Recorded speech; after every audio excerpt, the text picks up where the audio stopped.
Ano nga ba ibig sabihin ng alloy? Ay! Alloy. Okay. Kasi ang Educate daming bumabanggit ng alloy. Ayan na, ayan na. Aluminum, alloy. Aluminum, alloy. Educate Ano ba talaga? viewers, kami, lahat kami. Ito kasi, ang iniisip kasi ng tao kapag alloy, aluminum. Or kapag British ka, aluminium. Eh, okay, anyway. So, Ito lang yun sa ano eh. GCN. Sa GCN. With the vibe of aluminium. Pero kapag British. Amerikano ka, aluminum. So, British. So, ayun, GCN. yung meaning ng alloy is a mixture of metals. A bakal can be alloy.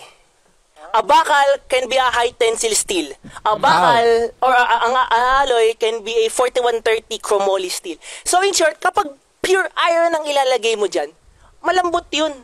Hindi magiging bike yun. So in short, nilalagay na lang ng mga added materials or added metals. Para tumibay. Zinc, tama. So, Zinc, copper, pero konti lang. Parang 2%, 1%. So in short, Baga pampalasa lang. oo, pampalasa lang. So in short, kasi May naman timpla. tubig lahat.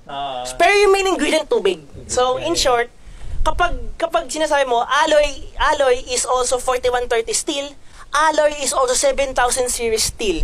Pero then again, wag tayo mambubuli, wag tayo wag tayo manggagago. So we could educate we could educate people na alloy means mixture of material. So ang dapat sabihin, aluminum po ba yan rather than alloy po yan? Kasi it is certainly na alloy yan.